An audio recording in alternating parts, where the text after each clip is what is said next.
Olá pessoal, me chamo Nádia e eu gostaria muito de falar sobre um assunto muito delicado que é o diagnóstico tardio da superdotação, porque aqui na internet se fala muito sobre a superdotação em crianças e como se pode, desde criança, quando ela é identificada quando criança, pode se criar um ambiente melhor e mais adaptável para o crescimento e desenvolvimento dessa criança. Mas e quando você descobre quando já é adulto? Como é que fica, né? Bom, esse foi o meu caso. Faz pouco tempo que eu recebi esse diagnóstico, que não é considerado diagnóstico, mas é considerado um traço de personalidade. Bom, só para compartilhar um pouco a minha história, porque pode ser que alguém se identifique. Eu costumava ser uma criança muito tranquila, mas eu sempre tinha aquela ideia de que eu não pertencia ao mundo, assim. Eu sempre gostei de brincar sozinha, então eu achava que era normal isso. Mas assim, tem crianças que gostam. Mas o que mais foi percebido foi durante a terapia. Eu comecei a fazer terapia já faz 2 anos. E a minha terapeuta identificou alguns traços de altas habilidades em mim, mas quando ela falava eu não acreditava muito, porque eu achava que eu não era inteligente para ser superdotada, isso não. Eu tinha habilidades com as coisas, mas todo mundo tem as suas, né? Foi o que eu pensava. Mas também, quando ela realmente disse, não, vamos fazer o teste, né, análise neuropsicológica, porque ao contrário de que todos pensam, assim, a maioria das pessoas que não tem muita informação sobre o que é superdotação, ela traz muitos prejuízos, principalmente emocionais, para quem tem esse traço de personalidade. E é justamente essa questão que me fez ir para a terapia sem saber que era por isso que eu tinha questões de depressão existencial. Volta e meia eu estava muito sem sentido. Eu sempre achei muito sem sentido as coisas, sabe? Eu sempre questionei muito. Então eu não entendi porque as pessoas saíam de casa para ir trabalhar e voltavam para casa como se fosse, sei lá, um robô que sai para trabalhar e volta, e é muito uma coisa só,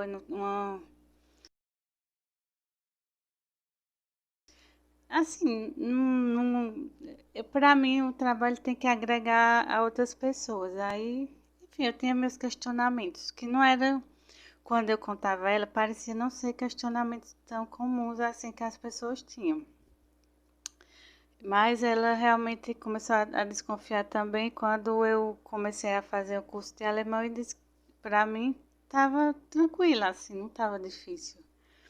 Porque eu sempre tive, depois eu percebi que eu tenho, as minhas altas habilidades é mais voltada para a parte filosófica, artes, música, idiomas, língua estrangeira, eu falo alguns idiomas porque eu tenho facilidade em aprender linguística.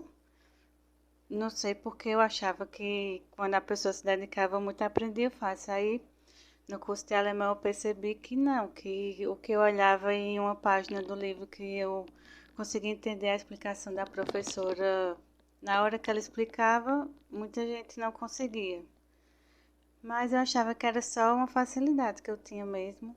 Não era nada demais, não. Eu achava que eu era uma pessoa esforçada. Nunca me achei inteligente. Eu acho que é isso que muitos adultos acham, porque é uma das características de quem tem superdotação, altas habilidades, é não se achar inteligente. Porque a gente aprende as coisas com tanta facilidade que a gente pensa que todo mundo aprende assim. Mas aí, quando a gente fala com outras pessoas, elas não aprendem tão rápido assim. Então, o que seria uma bobagem para mim, um curso de alemão para uma pessoa é uma coisa que ela tem que se esforçar muito. E eu achava que era, não queria dizer nada isso. Mas o que eu acho mais importante de falar é que essa parte cognitiva, ela é boa no sentido da aprendizagem, mas Essa parte da superdotação das emoções, que quando você tem essas altas habilidades no sentido emocional, que você começa a questionar muito as coisas e você pensa o mundo de outra forma, os caminhos por onde você procura respostas e explicações não são convencionais, porque, por exemplo, eu já quis, como eu gosto de filosofia, mas como hobby eu gosto de ler livros de filosofia, eu pensei uma vez em fazer faculdade de filosofia só para me aprofundar no assunto. E não precisa você fazer uma faculdade de filosofia por hobby. Eu só vim descobrir isso depois. Mas assim, para mim era muito óbvio que eu fizesse. E não era exatamente o que eu queria fazer para venda, eu só queria por hobby. Então, assim, são pensamentos muito complexos, uma coisa liga a outra, como eles dizem. Pensamento arborizado, né? Ou mente de floresta tropical, que tem essa denominação de uma autora que escreveu um livro sobre alunos e crianças superdotados. Mas, assim, quando você é adulto, esses impactos emocionais são muito grandes, porque você não é bem compreendido pelas pessoas, você não se entende.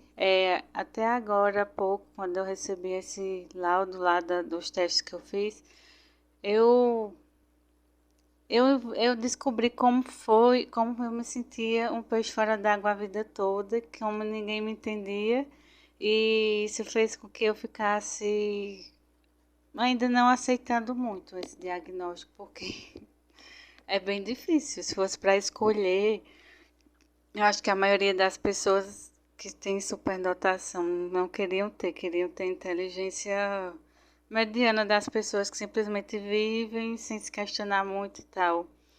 Eu tive muito essa questão da depressão existencial, que eu não sabia nem que existia esse nome. Ainda tenho, e eu sei que eu vou, estou procurando nesse momento mecanismos de enfrentamento, né? Porque quando você se descobre assim tão diferente, começa a criar umas tapa-buraco, assim, então é por isso que eu agia desse jeito, então é por isso que eu estou assim. Eu tenho também a hipersensibilidade, eu sempre fui muito sensível, mas uma pessoa da década de 80, 90, quando dizia que era muito sensível, a sociedade logo cá em cima diz que sensibilidade é fraqueza, né? Ou frescura. E ainda mais se você for mulher. Então, um menino até ver se ele for sensível, aí a pessoa ainda vai investigar. Mas uma menina, ela é muito cheia de frufru demais. E era assim que eu era vista mesmo, cheia de frescura, porque eu era muito sensível, eu não gostava muito de estar no sol, eu não gostava muito de certos tipos de roupa, de texturas, de hidratante, nem de protetor solar. Nem gosto de clima quente, nem de calor, nem de cheiro forte. Eu sempre tenho que estar me mudando coisas, barulho principalmente, coisas que as pessoas normalmente passam e elas não se estressam com isso. Eu fico sobrecarregada demais, eu ficava extremamente sobrecarregada. E, e a questão emocional também, né? Porque é o que mais afeta, porque você não se encontra nesse mundo e os seus interesses basicamente não são de outras pessoas. Então a questão da relação social, ela é bem prejudicada, porque você não tem muita vontade de conversar com outras pessoas, porque a gente tem uma tendência a ter profundidade na conversa e as outras pessoas não têm muito essa profundidade. O que é muito ruim até quando você se identifica superdotado, porque parece, o que eu mais tinha medo era parecer que eu era melhor do que alguém, do que qualquer pessoa, mas pelo contrário, a gente não se sente assim, é muito doloroso isso, de você querer conversar e não conseguir conversar, não conseguir, não porque você acha as outras pessoas burras, mas porque os assuntos, por mais que ela esteja falando de uma coisa que lhe interessa, você ainda tende a aprofundar naquele tema que as pessoas não estão aprofundar, elas só estão conversando. E voltar, agora que eu tenho essa ideia, voltar com adaptar a esse meio, né, a essa sociedade de novo, a família, os amigos, está sendo um passo desafiador. Então eu quis fazer esse vídeo só para dizer que como que a gente deve falar mais sobre a superdotação na fase adulta, porque ela, quando não foi diagnosticada quando criança, ela trouxe uma série de problemas na fase adulta. E muitas pessoas passaram a vida achando que eram estranhas e diferentes, sendo que elas só tinham realmente uma forma diferente de pensar. Era isso que eu queria compartilhar com vocês hoje.